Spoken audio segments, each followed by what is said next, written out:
Hello, everyone, and welcome to the Wednesday weekly rankings here with Jim Coventry. I guess I'm caught off guard when I hit that nice red button here on the live stream for everyone. But going over the Week 12 slate, which unfortunately I think from a football perspective isn't nearly as interesting, at least the late afternoon garbage that we're going to have compared to last week with the Broncos, Chiefs, and Seahawks, Rams, largely living up to advertisement. Not the case this week, and unfortunately as well, 4 teams on bye. Let's add even more frustrations, Jim, because we have multiple critical injuries that we will start learning about here come Wednesday with the practice reports coming in. So going over the quarterbacks, running backs, receivers, tight ends, of course, this gets this really kind of expands come Sunday, 2 hours before kickoff. Jim does his start sit with James on the RotoWire YouTube channel. Fantastic job as always. Jim's been fantastic with that. And as we get closer to the holiday season, let's just keep appreciating Jim more and more, because what he keeps doing in this grind on a daily basis is absolutely insane. And it's been fun to watch your journey throughout this. I know you'll finish strong here, Thanksgiving and Christmas coming up, Jim. But kicking things off with the quarterback position, we had a bit of breaking news earlier today that Jackson Dart, we're getting some positive, I would call it, language trending towards practicing this week, and there's optimism that he will be available for this matchup against the Giants. I'm sorry, for the Giants against the Lions. On paper, if this was Jameis Winston against the Lions, I'd have been like, hey, I mean, Winston might actually be a low-end streaming candidate because we know he's going to pass the ball a lot. We know the Lions will actually catch the interceptions the Packers didn't last week. But overall, there's going to be volume with that passing attack. I think Jackson Dart is also in a good spot, and we know that the injuries, especially the secondary of Detroit, have made them fallible, at least from a passing perspective. At some point, though, Jackson Dart is going to be identified as a scrambling quarterback. And much in the same way we had conversations about Caleb Williams last year, where he was looking to scramble too often. I wonder if we're going to get to that point with Jackson Dart too, but we haven't yet, at least from the national media side of things. Is this the first week that you might see presenting troubles from the Lions defense for the rookie Jackson Dart if he plays? The Lions defense is nasty. Shepard, the defensive coordinator, he's really done a nice job replacing Aaron Glenn there. They're very, very aggressive defensively. They play a front seven. They're not this typical defense that plays 2 linebackers. They come at you and they smash you in the mouth. They're going to test your offensive line. Now, here's the thing. I just added a red tag to Dart for downside.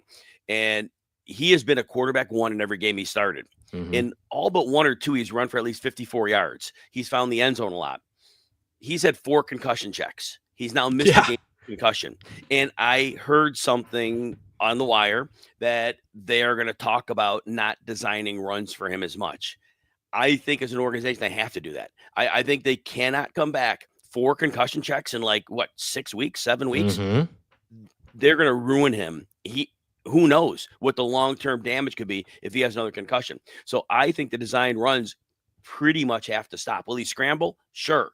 But I don't think he could do this anymore. And I think at some point they had to sit him down and say, look, you're never going to make it. So I have a downside tag, because at any given week, if Jackson Dart runs for 12 yards, he's going to get you maybe 200 through the air. He's maybe going to get you 1 or 2 touchdowns, and he is going to be a quarterback 20. So be careful. And let's acknowledge that it's Jackson Dart's playing style currently as well, too, right? How many images do you see where he's launching himself shoulder first into different people or to the first down marker, whatever else? I mean, that's just not a way that you play quarterback in the year 2025, right or wrong. I mean, that's what's made Jackson Dart, I think, a darling, especially in the dynasty community, but also as we kind of talk about the hype train, rookie hype stuff. It just is also the reason why I think we have some reservations about what he could do. So I agree with you. If he ends up rushing for 40 yards, right, that's still lower than his 55 that he's averaging per game. Good. That's still a good fantasy day, and it's why he's at quarterback 7. You look at Brock Purdy now, gets his first return after a multi-month absence at this point. Looks pretty good. You get the gamey Panthers defense, which...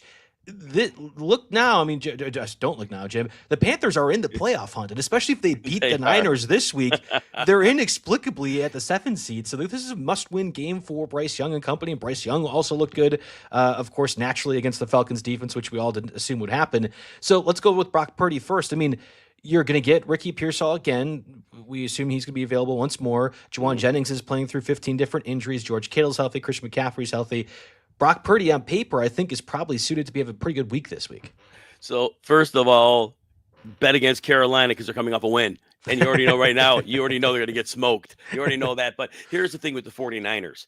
It doesn't matter it matters for fantasy. It doesn't matter the 49ers that Ricky Pearsall had 1 catch, no yards, I think it was. Or it was a goose egg or 1 catch Something for like no that, yards. yeah. So that was it. But what he did was really important to the 49ers. He was running routes that cleared space. Right now, the band is back. They don't have Ayuk, and I don't know if he's coming back, but Right. you have Jennings, you have Pearsall, you have Kittle, you have McCaffrey, and Kyle Shanahan is putting the orchestra back together. The plays are setting up free looks. Brock Purdy only attempted like 23 passes, threw 3 touchdowns, didn't have to do more. The 200 yards, not his fault. But Carolina's defense, yes, they're playing okay, but it doesn't matter because they have little to no chance against all the weapons the 49ers are throwing. And they know the 49ers, they know with their defense being the state it's in, they're playing right now as if they have to score in every drive. And I think they're capable of that. On the other side, again, Bryce Young sets a near NFL record in terms of passing yards. 2 weeks ago, I said the Panthers would be moving on from Bryce Young at quarterback, and now, at least for 1 week, we kind of have to reassess that sort of statement. I still don't think Bryce Young is good, and that's really alarming for me to say when he throws for nearly 450 passing yards against the Falcons defense I didn't think is like the Bengals or Raiders level bad. What are we supposed to make of this Bryce Young renaissance from last week, and will it carry over not just this week against the bad Niners defense, but rest of season? I'm old. Back in the 80s, there was a song called Blame It on the Rain by Milli Vanilli. Blame it on the rain. I'm like, blame it on the Falcons that Bryce Young rocked. That's it. It's the Falcons. Everything's the Falcons. The Falcons are the craziest team in the league. And the Cardinals. Think about the other game Bryce Young had. They were down 27-3. Bryce Young's had another miserable game. And then the Cardinals stopped playing and he threw for 300 yards. Every other game, other than those two, Bryce Young's been less than 200 yards. That's who he is. He's a sub 200 yard per game passer who had a great game. Don't be fooled. I told you in the offseason, I go, he had great numbers last year. I guarantee you no defense worried about him last year. And then it's like, oh, he actually did something. And so now when teams actually game plan for them, Bryce Young has no answers. So beautiful last week. Good for the young man. Happy for him. He's back to sub 200 yards, is what it is. The Rams are back in the spotlight again, of course, beating the Seahawks on a last-second missed field goal by Jason Myers. You getting 4 interceptions and that you only win by 2 points, I think is a little bit surprising. I will be willing to pick the Seahawks when these two meet again. I think exactly what I said last week, where it's going to be split more or less, that these are two of the best teams in the NFC, and we're not going to overact from 1 week, is more or less held true entering Week 12. Matthew Stafford against this Buccaneers defense, which has been super susceptible. Josh Allen, of course, goes nuclear for 6 touchdowns last week. On the other side of things, I mean, Baker Mayfield's been a little bit of a disappointment. Maybe there's a trend towards Mike Evans returning at some point in the year. We'll have to see the stats of both Bucky Irving and Chris Godwin, who are at least practicing last week, although in limited fashion. I would imagine you would like Baker a little bit more if we knew for certain Chris Godwin and Bucky Irving would be back, but I don't know if we can guarantee that, at least here on a Wednesday morning. The tackles are fine. They got Luke Goedeke back, so that's been great. But the interior of the Tampa line has not been at the level it was last year. And that Rams front 4 is going to bring some heat. They really are a talented group. And just the lack of receivers. I mean, Cade Otton, they didn't need him much last week. They didn't use him much last week because they didn't need him. They didn't use him much, and he didn't do a whole lot. But you got Tez Johnson. I know Ibuka's great. But outside of that, I mean, you're counting on Tez Johnson, like 145-pound Tez Johnson, and to carry a passing attack, and it's just been a problem. I think that's just caught up with Baker. I think the interior line hasn't played the level it did last year, and so there's a little more pressure than there was. I think he doesn't have weapons, and I think that's a real problem. And look, this one, you miss Liam Cohen a bit. The screen game isn't what it was last year. And the screen game really built a lot of things. And that screen game kind of disappeared this year. And it was a nice little support for Baker. So that's all. I have him at quarterback 12. It's not a good matchup. He hasn't been running hot. He did run last week for the first time since week 2. He had from week 3 through like week 10. He wasn't running at all. And then last week I kind of thought he would because they were playing Buffalo. He might try to run a bit here to get around the pass rush, but I'm not optimistic, Joe. Let's move over to the running backs. And unfortunately, we had a bunch of different, from a waiver wire perspective, additions, although I think it got really murky as we had progressed over the past 48 hours. So we'll start first with Josh Jacobs. I outlined this pretty heavily and convincingly on the waiver wire article up now on the RotoWire site. I think there's no paywall behind it. Go and check it out if you want to. So you have Josh Jacobs have a knee contusion, in that Giants game. It was relatively early in the contest. Jacobs was doing great because every running back does great against the Giants defense. And then Emmanuel Wilson comes in, fine enough. Packers end up winning, still sweating it out here with Jameis Winston throwing a pick with the opportunity to tie the game with 35 seconds left. If the Packers medical staff is historically pretty cautious with their skill guys. You think about Christian Watson, how many games he typically misses past the expiration date on that. Romeo Dobbs, same way. Dontayvion Wicks has probably missed a few more games than people were expecting with the injury. This happens all the time. You theoretically need Josh Jacobs now, really more than at any other point of the season, especially there's the game against the Vikings coming up, and then more importantly, Thursday in Ford Field against the Lions with theoretically the division on the line. If Josh Jacobs is ruled out 5 days before Sunday, or not available to play Sunday, I don't know why Josh Jacobs will then play again Thursday, unless the Packers think, which would be wrong, that they can beat the Vikings without Josh Jacobs. I don't think the Packers can afford to be in that mental spot. I don't think they will be. So if Jacobs is unavailable Sunday, and we'll find out here Wednesday what the practice report is, I would assume he also doesn't play on a short week Thursday in Ford Field. However, Josh Jacobs is the toughest player, one of the toughest players, I think, in the NFL, has played through a bunch of injuries, not just with the Raiders, but even with the Packers over the past 2 years. If there is one guy that knows he wants to be out there and the Packers will trust to be out there, it is Jacobs. So how do you kind of figure this out? Because you have Jacobs in the top 10 of plays this week, but there's no guarantee he'll be available for the next 2 weeks if that's the case. Yeah, the yellow tag's the medical tag. So, I mean, that could cause an adjustment, right? If he doesn't practice, then obviously we move him down. But right now, it's a contusion. It's a bruise plus. That's what it is. There's no structural damage. So you are not risking anything other than discomfort. And Josh Jacobs can handle discomfort. So it's not one where the medical staff's like, well, we want to keep you from having a setback. There's no setback. It's a bigger bruise. It's a deeper, you re-hit the bruise. They'll be really padded up too, I would imagine. They pad up. I would assume. Mm-hmm. So, I mean, I think there's a decent chance he plays, but I'm not a doctor. I'm not in the house, so I can't predict that. We'll know, like Joe said, when we get closer to Friday, we'll know about the practice participation. My guess is there's no way Josh Jacobs practice Wednesday, which is today we're recording. He might be just off Thursday and maybe limited Friday. If he goes limited Friday, he's probably playing. Let's set the stage. There's a question in the chat that I think is a good one. And again, with Thursday's game being the Texans-Bills, you normally do the Sunday 2 hours before kickoff show where you're doing start-sit stuff. I think with this added context, it's fine to go ahead and do this. But first, we have Travion Henderson having his blowout game. If we remember now, dating back to last Thursday, goes nuclear again, 5 touchdowns over the past 2 weeks. I would assume we're trending closer to Ramondre Stevenson being available, but right now we don't know that information if he is playing this week. If Stevenson is out, maybe this is a different conversation, but from everything I've heard, I think Stevenson is getting closer to this week than he has at any point. Travion Henderson obviously looks great. If you have our rest of season schedule tool on RotoWire pulled up, where you check it over the next day or so, you will see that he is number 2 among running backs rest of season. That if you were to go ahead and trade for a guy right now, we are projecting that it's going to be a really good spot. And that's, I think, assuming Stevenson comes back and plays at some point. I'm nervous that the way that we're talking about Travion Henderson in the fantasy football community is not going to be indicative of what the Patriots choose to do. You won't put the genie back in the bottle relative to what Travion Henderson had been doing earlier this season playing time, but I would be very, very, very surprised if when Stevenson is available, Henderson doesn't just go back to that 12 or 14 touch spot. Like that seems like the ceiling, even though he was awesome over the past 2 weeks. So how do you balance what you think the Patriots offense has done, the history of Josh McDaniel, and then how great Henderson has been the past 2 weeks? Henderson has gotten it done in 2 different ways. Against Tampa Bay, he got to the outside and he had 2 or 3 really big runs to make his fantasy day.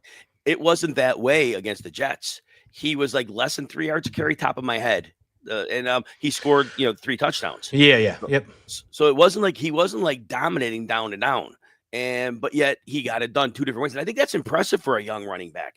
But like you said, the 49ers have shown us all year that they do believe that Stevenson's he's in the second year of a 4-year deal, paying him starter money. Right. He's part of their solution in their mind. They want the grinder back. And that's a big focus around the league. I mean, you often want, other than the very few backs at the top, you want a committee. You want that. You want to keep your players fresh. It's best for the team. It's best for the long-term health. And so I do think it goes back to being a split.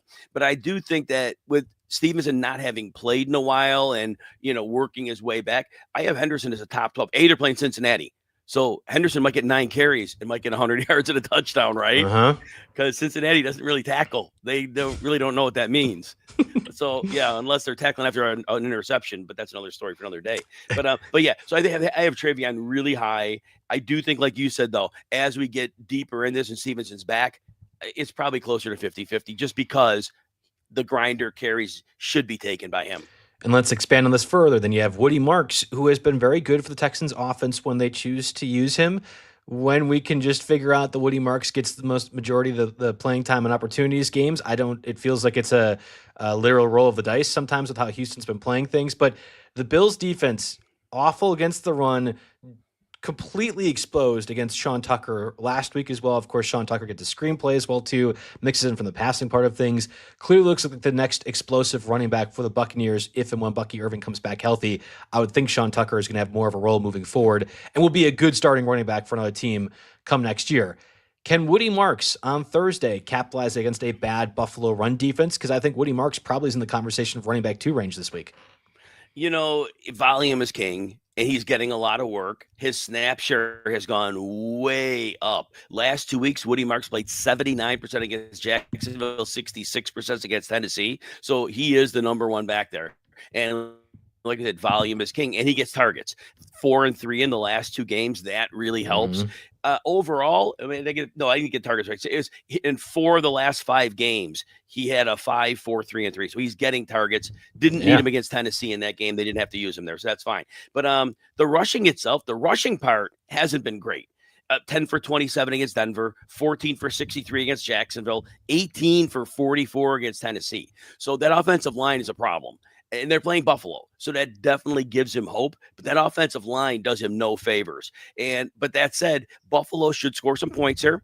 And that should mean they've got to throw. And that means Woody Marks as a receiver probably does get 4 to 5 targets. I think that really helps him here.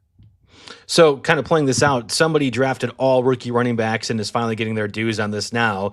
You have 2 running backs of these 5, Travion Henderson, RJ Harvey, because I put him as well too with the Broncos, Quinshon Judkins, Woody Marks, and then if and when we get Bucky Irving back as well too.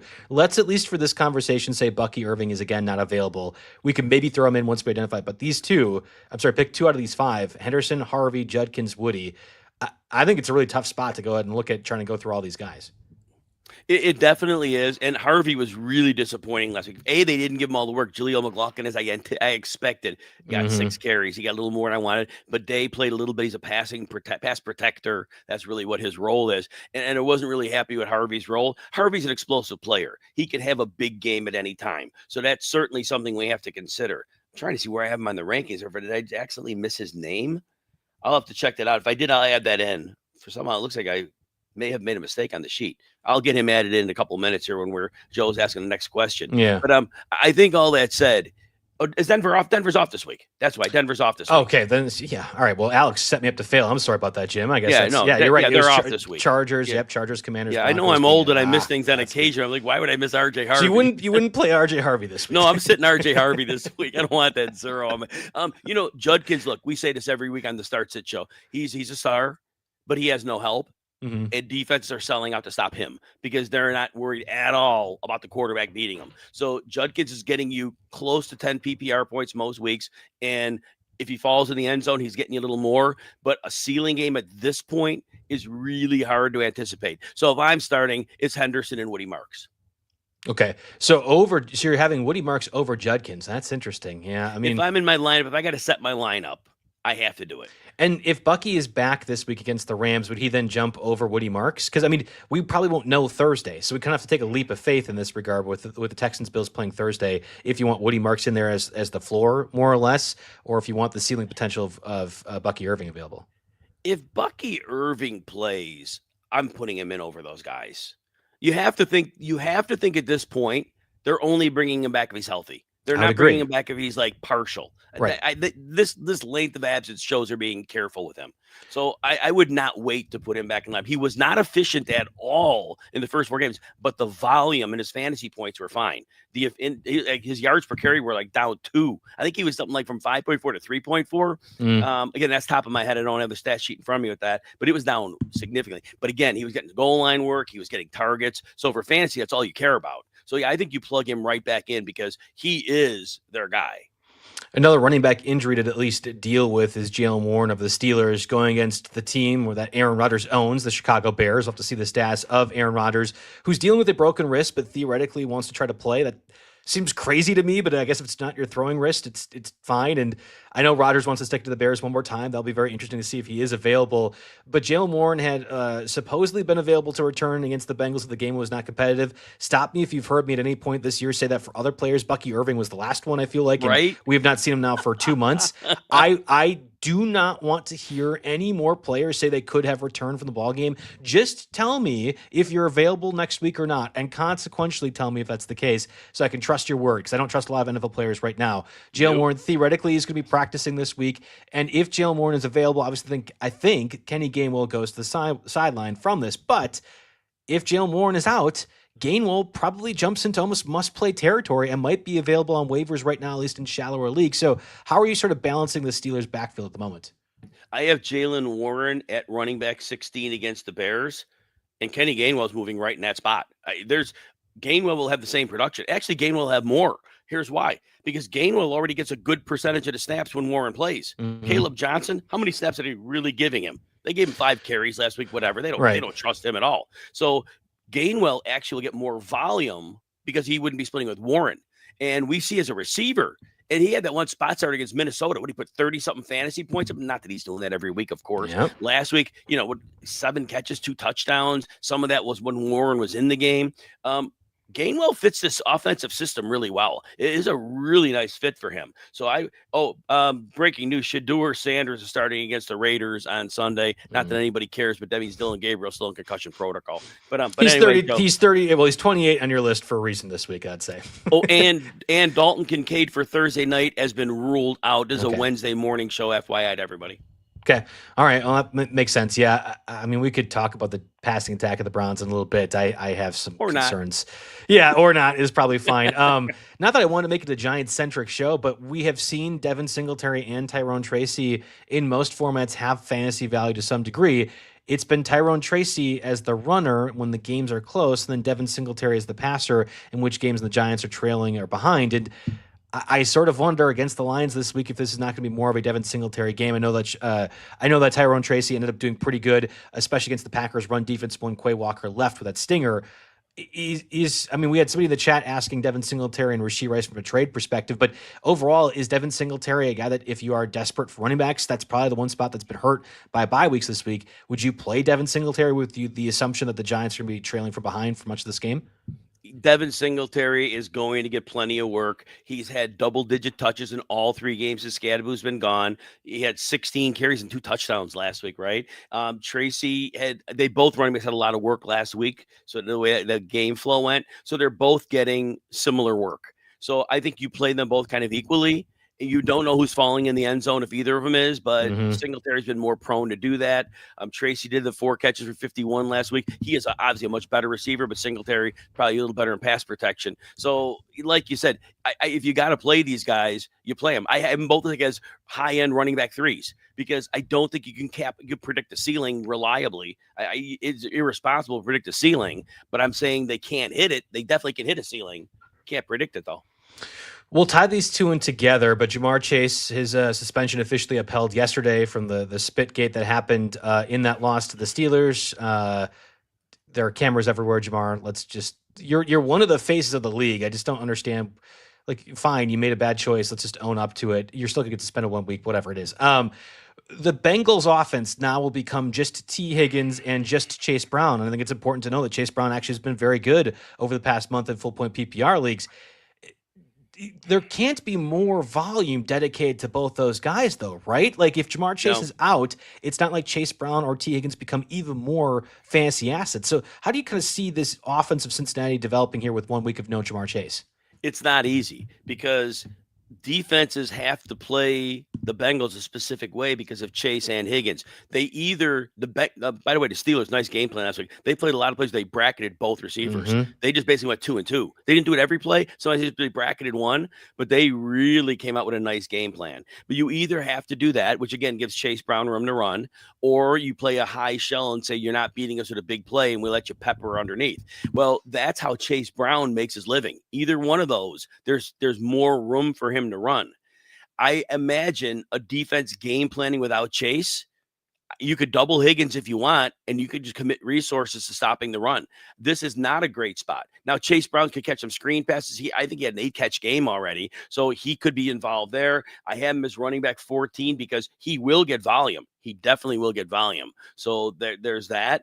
But T. Higgins, I did keep at the same spot. I didn't move him up or I did not move him down because ultimately there's going to be targets his way. He is a very good receiver. Mm-hmm. Teams double number ones all the time. That's nothing new. So Higgins understands how to deal with that. He's played it out Chase before.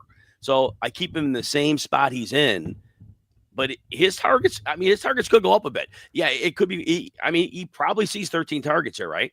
I think conventionally, yeah, because the Bengals will just allow a ton of points. And unless they just completely give up, which isn't outside of the realm of possibility, unfortunately, with the way things have happened now for the Bengals, now clearly out of playoff contention. I don't think Joe Burrow returns the rest of this year.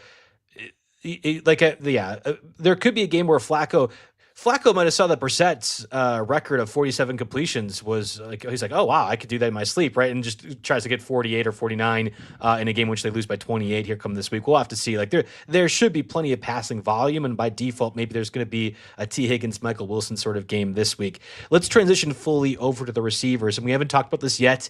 I've alluded to the Packers' win over the Giants a few times before. Really crucial game in Green Bay against the Vikings this week, and there's probably going to be games in which J.J. McCarthy looks like a competent quarterback. We have not seen that yet. I think it might be this week, though. I'm a little nervous. I'll put it this way, Jim. I'm a little nervous it might be this week because McCarthy is very good from a scrambling perspective. I think Jeff Hafley has a pretty good defense game plan. But if it's anything like we saw with Joe Flacco and the Bengals from back in week 5 or week 6, you will see the Packers yield plenty of short passes to the star receivers. And you can very easily do that same sort of concept with Jordan Addison and Justin Jefferson. I would love for the Packers defense to just replicate everything the past couple weeks other teams have done. I don't have confidence that will actually happen. So Jefferson got the red take for you. I think that's the correct call. But is this Packers defense more susceptible to JJ having a good game? I think McCarthy's terrible. He's not ready for the NFL. And I reference this frequently to people. When they ask me about McCarthy this year, I said, I'll defer to Greg Cosell, NFL Films. And he said last year, McCarthy needs at least a year to develop. He was not ready to be an NFL quarterback. And he didn't develop last year. He was injured. So there's no development. And we have seen exactly, Greg Cosell was spot on. So I give him all the credit on this one, but I trust him a lot. And what I've seen is a quarterback that's nowhere close. Against Baltimore, 20 of 42. Against the Bears, 16 of 32. I mean, that's like worse than Anthony Richardson. A little better than Anthony Richardson completion rate. I mean, there was a pass he had Jordan Addison wide open, like probably 15 yards down the field. He bounced past it to him. It was like, what? And I got to watch a little closer on the film. That tells me his feet are probably off because when the pass doesn't get there, well, he could be short arming it. Again, I haven't studied him close enough at this point. Offseason, I'll do a little more on that. So it's between footwork or he's either like his arm release angle is wrong. But those numbers he's putting up, it's abysmal. He's terrible. He's fortunate he's in such a well schemed up offense because he can get a little bit happening. He does make 3 to 4 really good throws a game. If something works at pristine, the play call, it must fit him, and he makes 3 throws that make it look, wow, he looks good. But it's the rest of the throws. So Green Bay has an edge here. Green Bay has a real edge here. Yeah, and Addison dropped a couple of, I thought, gimme ones for him. I don't know if I read it somewhere or if I heard it somewhere, so I can't give somebody credit for this, but Somebody said like Addison dropped those because he was expecting the ball to be like completely over the different area, area code to go ahead and make the. It's like, well, I mean, maybe there is something to that. We'll have to see as well, and maybe there's going to be conditions as there has been in Lambeau Field from the cold or wind perspective. We'll have to see with McCarthy. You would think that Michigan quarterback would be able to play in those things. I don't know. I'm nervous as a team that could not watch or could not pick off Jameis Winston until the final play of the game. I would love to see turnovers be a thing for the Packers defense, not a guarantee come Sunday with a very important divisional game on the line. You have a certain receiver, Devonta Smith, in green. It's interesting that it's not A.J. Brown, but I think the way that things have been going with the Eagles offense, it's Devonta Smith. That is the correct call. And of course, the Cowboys theoretically offensively are the one team capable of pushing the Eagles to try to get out of this malaise. We haven't seen the past 2 weeks from the NFC North opponents they've faced. I don't mind the concept of Jalen Hurts kind of opening things up a little bit more. Everyone has been able to, more or less, against the Cowboys defense. But is there a little bit of concern in your mind that once again the Eagles can just sit on this game, win it by their defense alone, and not really make any mistakes, therefore win the football game? I want to say Philadelphia has not had an easy schedule this year. They have played some really good defenses and some teams that match up well against them. And Dallas played out of their minds last weekend. I know they dedicated that game to the late Marshawn Nealon. I know, and I didn't want to say that in my analysis because that's lazy analysis, but I knew they would play for the young man because they loved him. And they would play their hearts out, and they played their hearts out. Dallas on a short week here. That was a huge emotional game for their beloved brother. And so this is going to be a hard one for Dallas. And Philadelphia, aside from that, this is a get-right game for them. They were playing really well on offense in the season opener, but everybody need to remember there was a big rainstorm right after halftime. It put the players off the field for like an hour. That's right. And there was like one field goal the rest of the way. That game was like 24-21 or something like that at the half, something like that, right around there. There was only 3 points scored in the second half because of the storm and the fallout of the storm. So this is a one where this could be a real get right. And I know Lane Johnson's out. I get it. He's going to miss some time, but this is a get right spot for this offense. And they should be able to pass the ball. They should be able to decently run the ball. I think they could put up 30 in this game.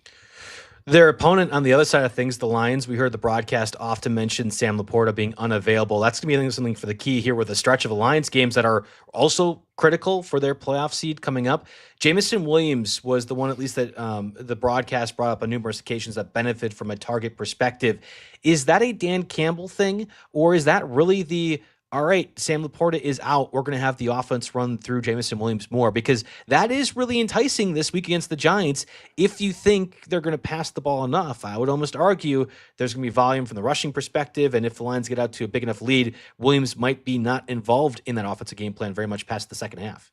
I do agree with you. I think it's a Dan Campbell thing. I think Dan Campbell realized that speed kills, in the words of the late John Madden. Speed kills. And to have that speed, it puts a lot of stress on defense. And it doesn't have to be deep passes. It could be passes that are caught setting up designed run space after it to get his speed weaponized. 7 targets in the last 2 games. That's the first time he's had 2 games in a row with that level of targeting. And that's a Dan Campbell thing. 6 for 119 in a touchdown against Washington, 4 for 88 in a touchdown against Philly. I do think that continues. I think right now, and I was down on Jamison Williams, but look, I'm always willing to change when I see that the conditions change, and his condition has changed right now. So I have him up. I got to see where I have him exactly in my rankings, but I know I'm moving up way up higher. He's close to like wide receiver 12 now this week. Yeah, you have almost 2 receivers in the top 10 for Detroit. It's crazy. And Joe, for balance, look, if you look at these rankings and anybody's rankings, it's a joke after like the top 10 at any position. It's like, I mean, all right, you go to running back, Chase Brown, DeAndre Swift, Jalen Warren. These are good players. Do we trust any of these guys week to week? Breece Hall, Travis Etienne, been running hot, but do we really trust any of these guys? And once you get outside of 10, it's like, and they just need things to work their way because it goes bad fast. Even receiver, Odunze, he's had how many bad games? And I got him at 17. Harrison has had bad games. He's hurt right now with the appendectomy. McMillan's been, his quarterback killed him. Metcalf. These are guys in the top 20. But who am I going to put ahead of him? Alec Pierce, A.J. Brown, Brian Thomas. It is insane doing these rankings because there are very few reliable options. It really stops at Nico Collins at receiver. I think I highlighted that top. Outside of that, I don't trust anyone outside of that. What you're describing to me is the wide receiver twos, and I actually agree with this wholeheartedly. Wide receiver twos and wide receiver three is basically a hodgepodge of 25 guys that are either from name brand value to start back in August, or players that we know have a defined volume but don't have the ceiling of number one options. And either you're never going to elevate past that name, like Brian Thomas Jr. Again, if he's healthy and available, Right. there's a certain floor that he's going to give you. That's great. We just haven't seen the ceiling game. You're hoping it'll happen. Maybe it never will this year. And then a guy like Alec Pierce, who I was going to mention here just in a second, like, all right, great. He's getting more volume. Maybe he's getting used to the red zone, but do we really think Alec Pierce is going to be just a 20-point fantasy wide receiver week in, week out? No. And I think with the volume that the Colts spread around to other players too, there's no guarantee either. So it really is, I think, analogous to here's 25 guys. Just go ahead and pick them out of bank because they're more or less going to get 15 points fantasy wise. If they get 8, oh darn, but your fantasy league mate probably is going to be in the same spot as well too. Like it's a really tough spot, I think, right now. There's 100% on that. I don't really have anything to add to that. You said it very well, but you mentioned Alec Pierce specifically. I mean, he hasn't had a game worse than 6.8 PPR points since week one. Been a bit of a floor. But would it stun anybody if he had a 0? Would anybody be stunned if he had a 0? No. I think the Chiefs, 0. The Chiefs could easily do that for sure. I mean, that's a good defense. I'm not predicting it happens, and I have Alec Pierce ranked very well. I have him ranked as wide receiver 25. I think he'll be fine. They scheme him into the offense really well. He's a very good player. But again, Shakir had like a 1 for 0 last week beneath him. And so like that's the point. Pearsall had like a 0. And I know he's coming back from an injury. But that's the whole point we're making here. Any of these guys, they're not primary options in their offense. I agree. And speaking of an offense that I thought had their number one receiver in Parker Washington, he's been a little bit lackluster for Jacksonville in the offensive game plans. Now you get the return yards in certain leagues like that. That's fantastic. Great for you. Most of the leagues I play in don't have that, so I don't really feel like those are real things. But yeah, Jacoby Myers, who was the 4th and 6th round trade pick from 2 weeks over the trade deadline, get more involved this past week now, second week with Jacksonville. Again, the Cardinal secondary, not very good. That's why I think the Niners were able to race that to such a big lead that they had early in the week 11 game. Is it going to be Jacoby Myers that you want rest of season over Parker Washington? Is the answer really neither? Because if they're either my wide receiver 3 or flex, I don't feel like I can compete with a few of these other big teams at the top of my leagues that have a bunch of guys that have far more pop potential than Jacoby Myers or Parker Washington.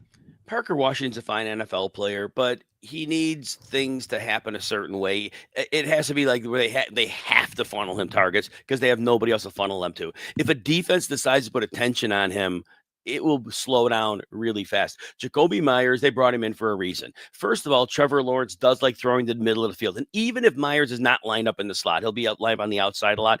He is very, very reliable route runner. He has nuance to his route running. He can shake defenders. He is a professional receiver.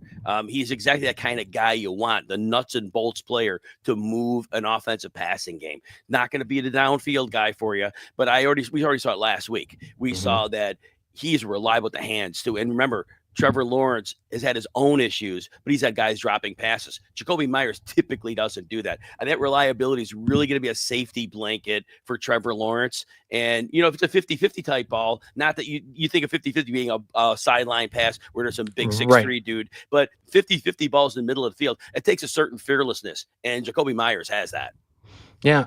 Moving over to the tight end position, at least from a waiver wire perspective, I struggled to really add any new names this week. Tyrod Taylor now is the new starter for the Jets. The best games that Mason Taylor has had in his career has been with Tyrod Taylor. So I'd emphasize that a little bit. Okay, but what's your best game? 4 for 50? Like, okay, great. Those 9 PPR points really did let me good. Like, it's really tricky. I had somebody in the comment section of one of the articles talk about AJ Barner and how I should have added him into there. I'm like, okay, well, he had 12 total targets in the 4 combined weeks. Sorry that the Rams played things differently. I don't really think that AJ Barner is that big of a deal, but Barner does have touchdown upside. I honestly think in the way that you have the weekly ranking set here, really outside of Juwan Johnson, right? Like maybe Dalton Schultz into that mix against the Bills. It's kind of like, is Mark Andrews any different than somebody else? Mark Andrews probably not doing a QB sneak touchdown anytime soon, but Mark Andrews getting more involved offensively. It was a cool play. I love that. I feel like tight end 6 through 15 are all the same guy in just the same sort of circumstance. Yes. Honestly, you could move it up even to Jake Ferguson right now. Ferguson's getting touchdowns, but those targets have really dropped off since CeeDee Lamb came back. He's still getting it done for fantasy for you, but outside of like McBride, Bowers, Kittle, and Warren, Kelsey's been playing well. Maybe I shouldn't even put him out of that. Maybe, but really, like you said, after that, again, if Dallas Goedert got a 0, would anybody be surprised? No. Jawan Johnson, Right. he had that 3-game stretch that was horrible. He's been great for 4. He was great the first 3 games, so he seems to be trending up. And Dalton Schultz has been, other than 1 game, he's been really reliable for PPR. But like you said, you go beneath that. Again, if Andrews got you, 2 for 14, there'd be no stun to anybody beneath him on that list. Colson Loveland maybe has a little more of a floor where I could move him up a few spots from where he's at, and I probably will move him up 3 or 4 spots from where I have him. Noah Fant, I have a little bit highly rated, but Gesicki just got designated to return while we were on the show, so I have to take a look at that, because if he eats into those touches at all, got to watch that as well. The one I thought at least was worth mentioning is Kyle Pitts now with Kirk Cousins as your quarterback for the Falcons, Michael Penix Dent for the rest of the year, Drake London not playing this week. This should be the Kyle Pitts gets 12 targets game. Kirk Cousins peppers him that way, and yet I'm terrified now after really the past 3 years of being shell shocked that we will have not a good Kyle Pitts game, and it'll be disappointing. Like, he's already a fringe start anyway as a tight end or a flex league if you're in tight end a premium. Like, I don't really want to play Kyle Pitts, but theoretically this should be a game where he at least gets some sort of that PPR volume as well too. You got to catch the targets. The targets got to be accurate. Yeah, I mean, there's a lot of problems there. The beginning of the season wasn't bad for Kyle Pitts. He had a bunch of double-digit PPR points. It's been like a month. I don't think we really got close to that. So, yeah. On a side note, Ian Rappaport just said Michael Penix, it is an ACL repair, so 9 months recovery on him. That is his 4th ACL repair. I think either 3 or 2 to the same knee in his collegiate and NFL career. We're talking about one of the older quarterback prospects of that draft class last year. I mentioned on SiriusXM yesterday with Jeff Erickson. I mean, you can go back and listen to my rant. It was a good 4 minutes of that. I don't understand at the time. I will never understand why you have Kirk Cousins, that massive deal, which, by the way, still is a $27 million cap hit if he's a post-June 1 cut this year. On top of it, he's going to be affecting them even this year as well, too. And then draft Michael Penix at number 8 overall, saying that you'll never be in this position. You won't be in this position again anytime to draft a quarterback of this caliber. Well, guess what? You're going to make the KD Durant Warriors with a James Wiseman first-round selection here with the Rams, who are Super Bowl contenders and one of the best teams for the Super Bowl, odds-on favorite, and will get at minimum a top 10 pick because of your incompetence, Falcons. So thanks for blessing us with all of that. I am very frustrated, and that actually happened is going to that a general manager in a front office situation did this choice, and it so inexplicably blew up in their face over a 2-year span is frustrating, certainly to say the least, if you are a fan of the NFL and rooting against the big market LA Rams. And that probably does it for us. At least, any more tight ends you want to mention here real quick before we head off? Yeah, really nothing off the way. Harold Fannin, we love him, but it's with Shedeur Sanders in there. I'm going to move him down. Sanders was like 4 of 16 passing. He's horrible. He can't see anything. He holds the ball forever, and the offensive line can't protect him that long. It is going to be a real problem. Max Crosby could get 5 sacks in this game. Yeah, what is the over-under? More Myles Garrett and Max Crosby combined sacks in this game, or first half points between the Browns and Raiders? What do you think ends up happening? If Myles Garrett and Max Crosby get 8 sacks total, do the Raiders Browns combine for that in the first half? I don't know. That would actually be a very intriguing prop bet. Maybe we have to put something out there for RotoWire to. The only reason that happens, Joe, is because one of those is going to result in a fumble, which is going to be returned for a touchdown, and those 7 points are going to barely eke out the sacks. That's what I said that on the XM show yesterday, that I'm more interested in the defensive touchdown props than anything else for that game. It should be a gross one, that is for sure. All right, that does it for us in the weekly Wednesday rankings here with Jim Coventry. Again, Jim will have his start sit questions here with James every 2 hours before kickoff on Sunday, going over all the guys that you might want to have. We'll have the updated injury reports as well too on the RotoWire site. I'll have my Waiver Wire article update here with the Wednesday injury reports probably in the evening. That's been typically when I've been able to publish that. So go ahead and check that out on the RotoWire site. And YouTube 15 gets you 15% off the site to RotoWire itself. Again, back in next week talking more of the weekly rankings. Best of luck to your guys' fantasy lineups.